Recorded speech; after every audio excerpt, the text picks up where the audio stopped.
Ladies and gentlemen, welcome back to another fabulous Friday rambling. We are happy to see you as we are every 7 days. And every 7 days we ramble, rant, and rave. This week we're going to take a little trip to manga. Yep, we're going back around to manga because, well, last couple episodes we haven't really touched on it, and I do like to bounce all around my various fandoms. So, we're going to discuss a manga that is thankfully relatively short-lived. There are some manga out there that run very long. Mostly these are the action-oriented ones. But this one is not one of those. This is something that you, in fact, can read in relatively short order. Want to know how short? Visual aid time! Da-dun-da-dun-da-dun-da-dun. This is the omnibus. This is everything. Not only the entire series, but this includes extra features such as notes on the jokes based on cultural translations, due to the fact that you're most likely going to be reading this in America, as I don't think I have too many fans in Japan as of yet. And if I do, hey, give me a shout out in the comments. The country has very fascinating culture and a lot of kick-ass literature. So what can this be? What can it be? Azumanga Daioh! Azumanga Daioh! Of course, people look at the title already knew this, but don't spoil my fun. I like my suspense. Whoop. Whoop. Yip. Yip. Yip. Now the good news is, for those of you who are not familiar with manga, and those who are not familiar with Azumanga Daioh, and just happen to see a book with a bunch of teenage girls on it, I assure you this is not one of those creepy, pervy mangas. I would not recommend these things on this channel because this channel is for everyone. Which is why I try to keep my usual profane instincts in check. And by that I mean profanity, not creepy, pervy stuff. Which some people might call profane. Language that is offensive to people with conservative tastes and values. Imagery that's offensive to people with conservative values. Profane. Profanity. Hashtag words have meaning, yo! Okay, I promise not to do any more teaching to you today. After all, we are not here to learn, we are here to have fun. Well, no, you are going to learn about why this manga is highly recommended by me. Oh, you gonna learn. You gonna learn, you fool. So, term Azumanga Daioh translates to Great King Azumanga. Azumanga itself is a portmanteau, or two words squished into one, of the author's name, Kiyohiko Azuma, and manga, Azuma's manga, Azumanga.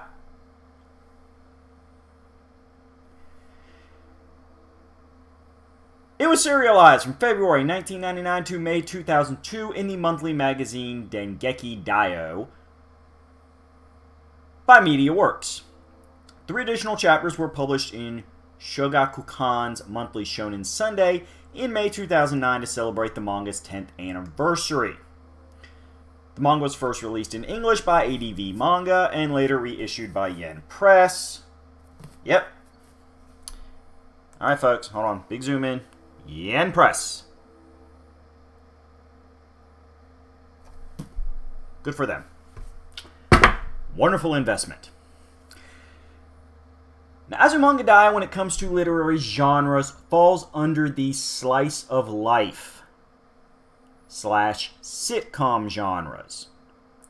Simply put, this is the story of a group of female friends as they journey through high school together.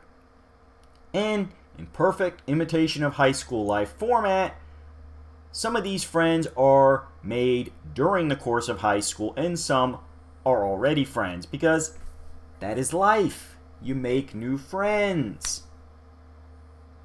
You have some friends who've been around forever. And that's how it works. Now, for those people who are familiar with manga and think of it as, and this is a fair assessment for most of what you do find here in any rando American bookshop, as Japanese comic books, not quite. See, Azumanga Daioh is done in the 4-panel format. This would make it more equivalent to your classic newspaper comic books like Peanuts or aforementioned Calvin and Hobbes. Shameless plug, feel free to go watch Calvin and Hobbes Adoration after you finish this video, or pause this video and go back and watch it, whichever way is good for you. But make sure you, at some point in time, finish this video. Thank you! So, what this means is that the good news is you can read this very sporadically. If you don't want to sit there and spend a whole afternoon going through this beast of a book. Oh, so thick. But it's only one of these. It's not like Rurouni Kenshin, which I collected in omnibus format, covers, what was that? 9 omnibuses. As we said, it ran just over 3 years. Not that long for serial storytelling at all. But yes, since it does run in the 4-panel format, you can read, really, by and large, 3-4 pages at a time. So it makes something convenient to read, you know, if you just have a few minutes before you go to sleep, or, you know, carry it around with you, something to read while you're waiting on a meeting to start, your next class to start. It's convenient. Just remember to bring a bookmark, because we do not bend the corner of our pages down. I used to do that when I was a child. I have learned better. Get a bookmark. Doesn't have to be an official, made just for bookmarking bookmark. When I read at work, on my lunch break, when I read at work, I usually use a receipt, because I'm also buying and eating lunch at that time. Receipts are handy to have around. I don't have to worry about losing them, because it's not something I went out of my way to pay money to have. Yay! So, that's one of the first big advantages of Azumanga Daioh, is you do not feel pressure to read large story arcs at a time. Now, even though it was originally conceived as a 4-panel manga, as the series went on, there did definitely develop story arcs, and there were occasionally pages done more like a classic comic book, or if you want to keep the newspaper comparison going, some of these, you know, Sunday big panel extravaganza comics you would get. Or instead of just 4 panels, you would have, like, you know, half a newspaper page just devoted to one comic. Stuff like that occasionally happened as the book proved popular, and Azuma did experiment with the formatting for the sake of writing the best possible story.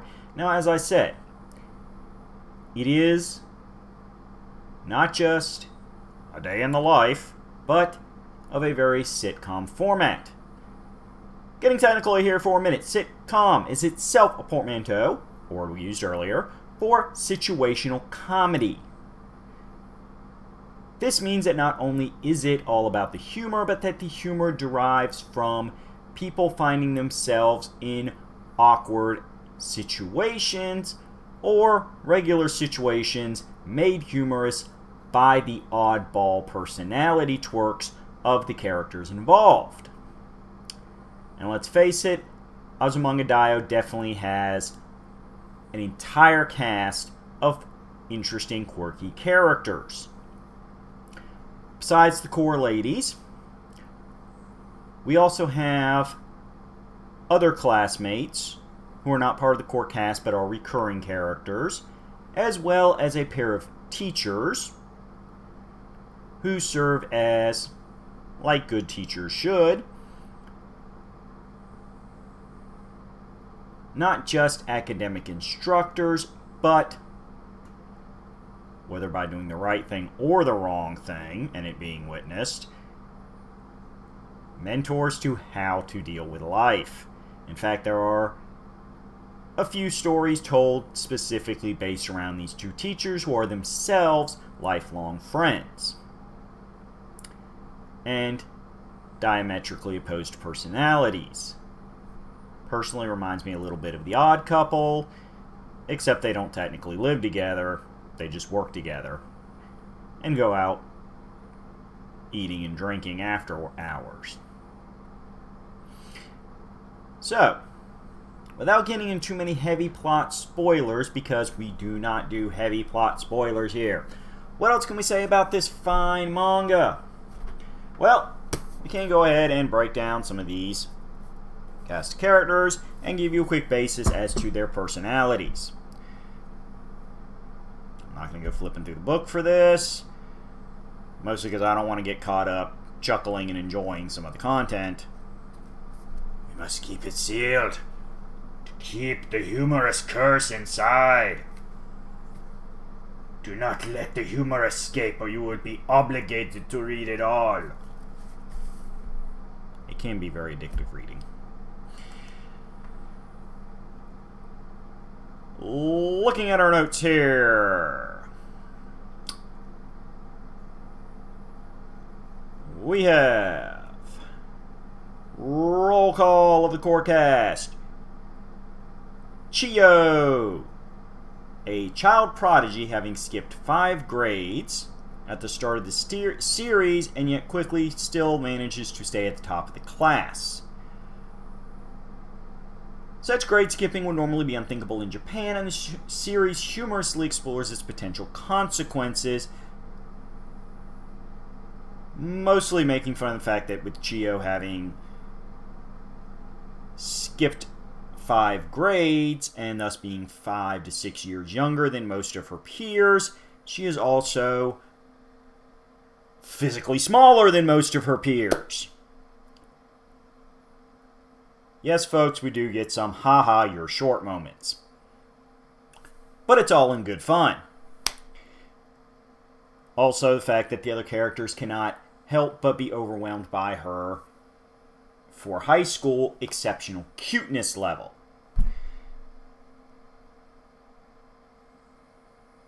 We also have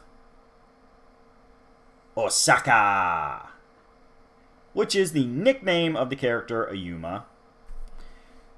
This being because she is a transfer student from Osaka.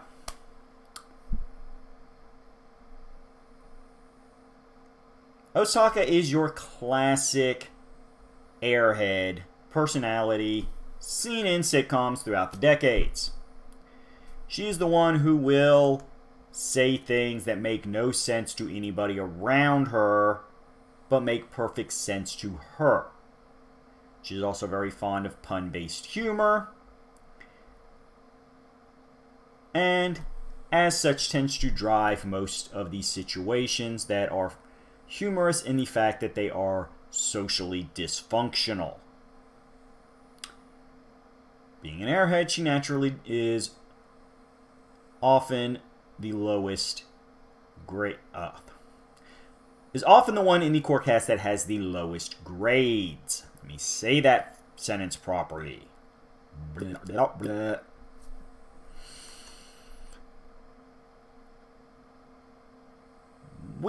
She is also prone to daydreaming, which gets her in trouble for doing this during class.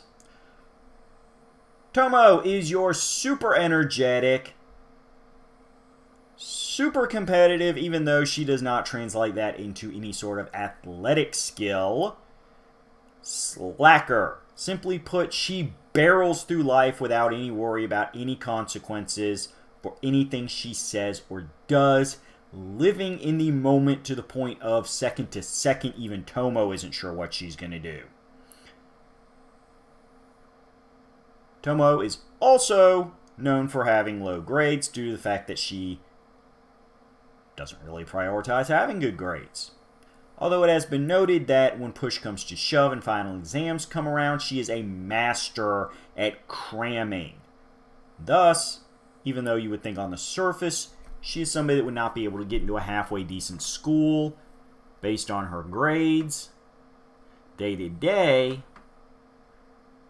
when push comes to shove and she decides she wants to have a certain GPA,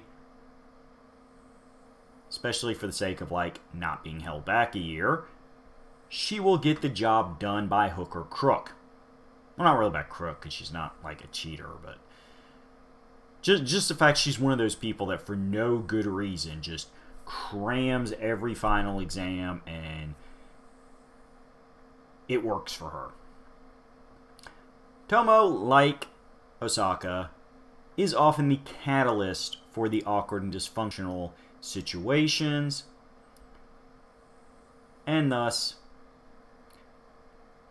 is often the target of short-term wrath from the other girls as she turns what should be a simple situation into a comic misadventure.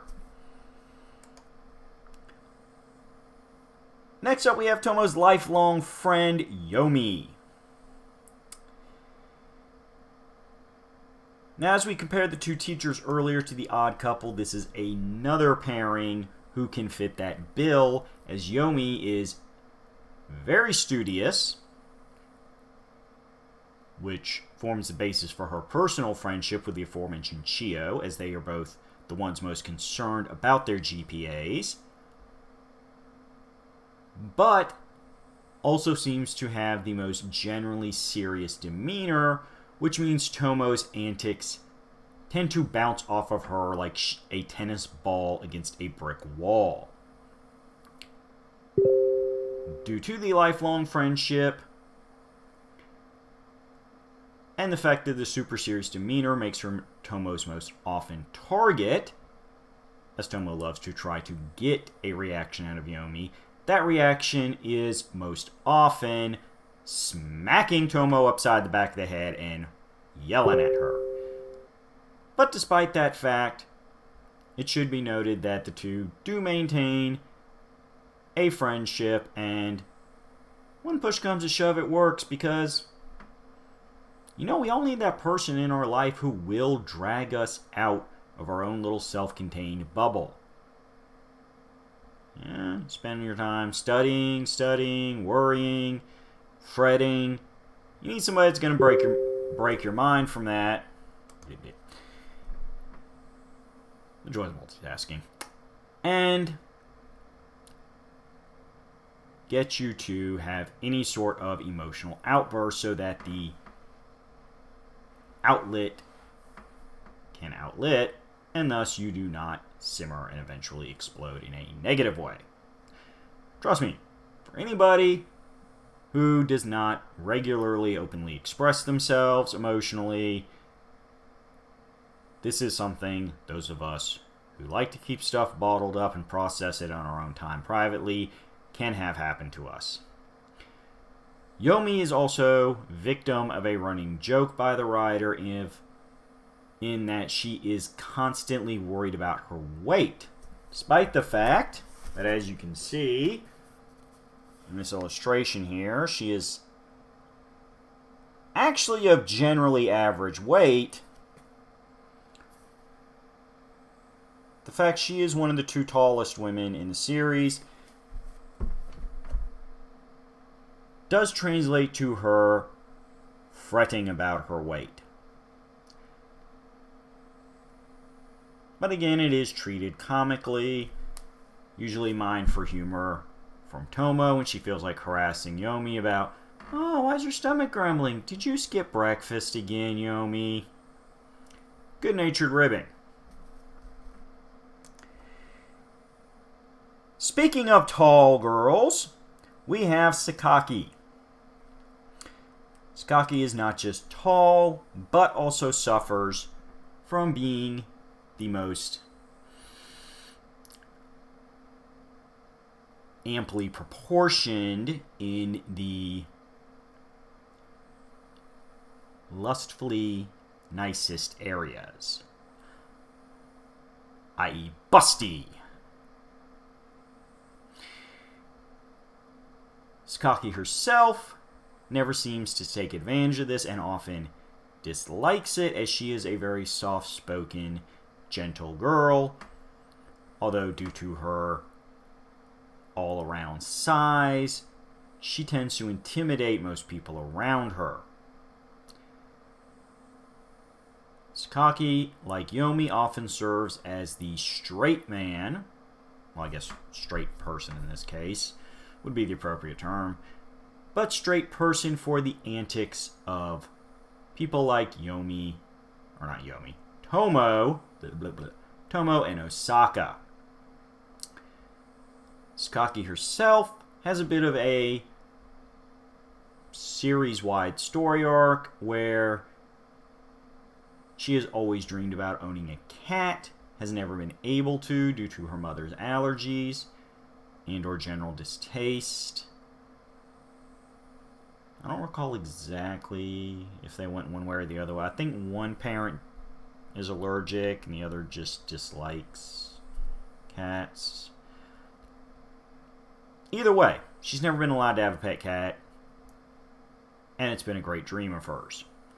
This is a running joke throughout the series and highlights her soft-spoken, polite, and kind nature, as she is constantly seeking out stuffed cats, cat photo books, and whatnot to balance out this feline lack in her life. Really did not let that sentence percolate long enough.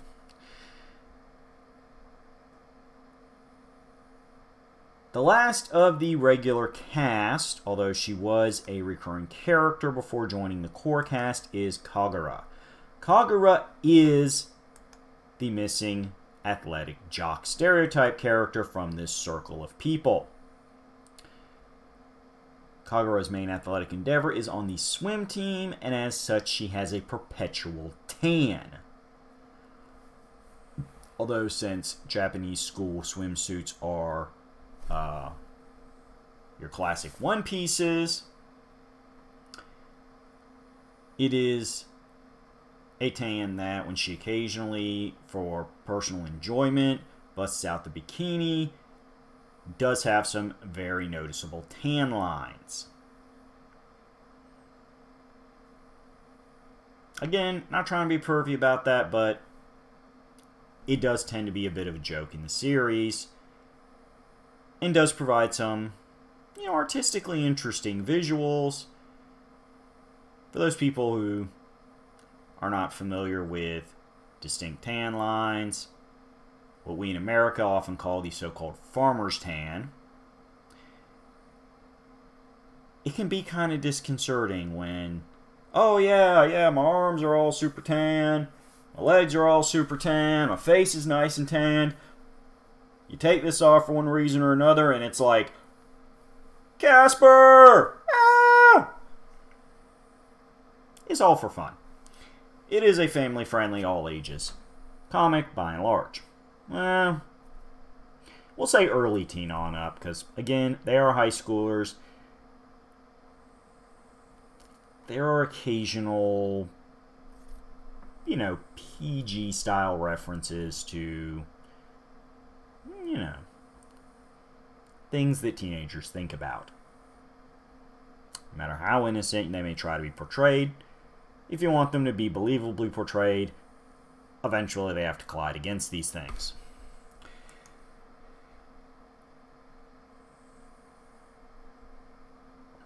Now, we also have the two aforementioned teachers. The girls' homeroom teacher and the one they most often interact with, Yukari, who herself comes off, for an adult, especially an adult with a job that leads to them having some sort of social influence over young people, immature and chaotic. Yukari is prone to spending her paycheck going out drinking, and then bemoaning her lack of money for food later in the pay period, as well as having emotional outbursts in class when something annoys her, such as the aforementioned Osaka's habit of daydreaming and napping in class. As such, her emotional outbursts, quick mental gymnastic jumps from one subject to another, she tends to relate the most to Tomo, despite also getting very annoyed with Tomo due to her lack of studying and bad grades. So they have an interesting dynamic. Yukari's best friend and fellow teacher at the school, Minamo, aka Miyamo, is the girl's gym teacher and is also coach of the swim team, which means she is a role model and mentor to Kagura. She is much more serious-minded than Yukari, often helping bail Yukari out of money-based troubles, although she does it very begrudgingly. At the end of the day, she will always be there for her friend because her friend is always there. Yeah, sometimes that's what the best friendships are based off of. Even if they annoy you and occasionally drag you into trouble, they're always there when you need somebody. Nothing else, they make you feel better about yourself. Now there are, as I said, other classmates and a couple other teachers, but we're not going to get too deep into those because it's going to get to the point where we're going to have to start spoiling jokes and plotline points. And I certainly want anybody who is influenced to try reading Azumanga Daioh for the first time, or watching the anime version, which ran for 26 episodes, so a nice short couple days binge, maybe week binge, depending on how you binge. We want you to be surprised by the characters, because that's the point of a lot of humor, is the surprise factor.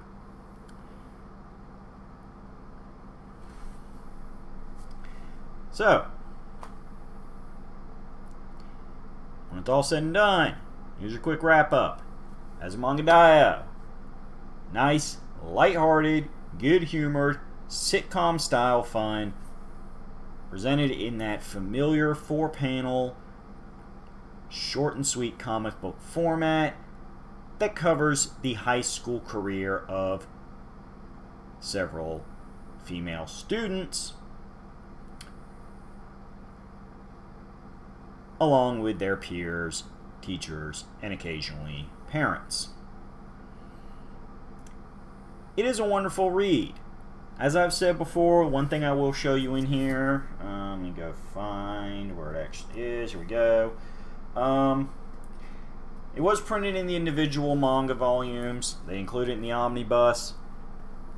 Translation notes. Because a lot of the humor relies on cultural jokes, whether it's references to celebrities, local sports teams, or a joke that, okay, it's a little funny, but it just feels really random, and them explaining in those translation notes present